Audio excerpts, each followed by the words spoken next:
मंगल भवन अमंगल हारी, उमा सहित जिहि जपत पुरारी। नगर निकट बरात सुनि आई, पुरखर भरु शोभा अधिकाई। करि बनाव सजी वाहन नाना, चले लेन सादर भगवाना। हिया हर्षे सुर सेन निहारी, हरि देखी अति भये सुखारी।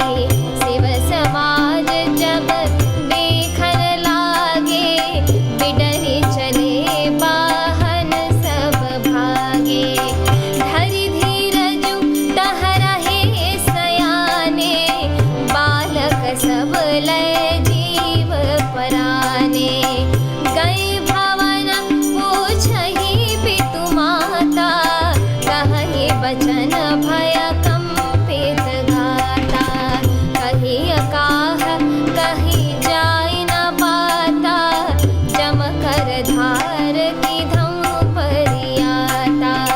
बरु बौराह बसहाँ सवारा, ब्याल कपाल विभूषण छारा।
अर्थात बारात को नगर के निकट आई सुनकर नगर में चहल पहल मच गई, जिससे उसकी शोभा बढ़ गई। अगवानी करने वाले लोग बनाव श्रृंगार करके तथा नाना प्रकार की सवारियों को सजाकर आदर सहित बारात को लेने चले। देवताओं के समाज को देखकर सब मन में प्रसन्न हुए और विष्णु भगवान को देखकर तो बहुत ही सुखी हुए, किंतु जब शिव जी के दल को देखने लगे तब तो उनके सब वाहन यानी सवारियों के हाथी, घोड़े, रथ के बैल आदि सब डरकर भाग चले। कुछ बड़ी उम्र के समझदार लोग धीरज धरकर वहां डटे रहे। लड़के तो सब अपने प्राण लेकर भागे। घर पहुंचने पर जब माता पिता पूछते हैं तब वे भय से कांपते हुए शरीर से ऐसा वचन कहते हैं। क्या कहें, कोई बात कही ही नहीं जाती। यह बारात है या यमराज की सेना? दूल्हा पागल है और बैल पर सवार है। सांप, कपाल और राख ही उसके गहने हैं। दूल्हे के शरीर पर राख लगी है, सांप और कपाल गहने हैं। वह नंगा, जटाधारी और भयंकर है। उसके साथ भयानक मुख वाले भूत, प्रेत, पिशाच, योगिनियां और राक्षस हैं। जो बारात को देखकर जीता बचेगा सचमुच उसके बड़े ही पुण्य हैं और वही पार्वती का विवाह देखेगा। लड़कों ने घर घर यह बात कही। महेश्वर यानी शिव जी का समाज समझकर सब लड़कों के माता पिता मुस्कुराते हैं। उन्होंने बहुत तरह से लड़कों को समझाया कि निडर हो जाओ, डरने की तो कोई बात ही नहीं। अगवान लोग बारात को लिवा लाए। उन्होंने सबको सुंदर जनवासे ठहरने को दिए। मैना यानी पार्वती जी की माता ने शुभ आरती सजाई और उनके साथ की स्त्रियां उत्तम मंगल गीत गाने लगी। सुंदर हाथों में सोने का थाल सुशोभित है। इस प्रकार मैना हर्ष के साथ शिव जी का परिछन करने चली।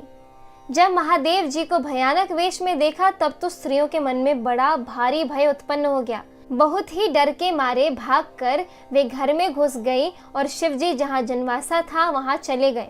मैना के हृदय में बड़ा दुख हुआ।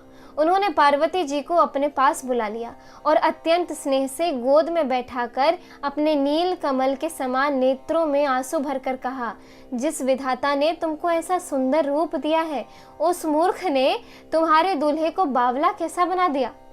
जिस विधाता ने तुमको सुंदरता दी, उसने तुम्हारे लिए वर बावला कैसे बनाया। जो फल कल्प वृक्ष में लगना चाहिए वह जबरदस्ती बबूल में लग रहा है। मैं तुम्हें लेकर पहाड़ से गिर पड़ूंगी, आग में जल जाऊंगी या समुद्र में कूद पड़ूंगी। चाहे घर उजड़ जाए और संसार भर में अपकीर्ति फैल जाए, पर जीते जी मैं इस बावले वर से तुम्हारा विवाह नहीं करूंगी। हिमाचल की स्त्री यानी मैना को दुखी देखकर सारी स्त्रियां व्याकुल हो गईं। मैना अपनी कन्या के स्नेह को याद करके विलाप करती, रोती और कहती थी। इस एपिसोड में इतना ही। आगे की कथा सुनने के लिए कृपया मेरे YouTube चैनल से जुड़े रहें। धन्यवाद।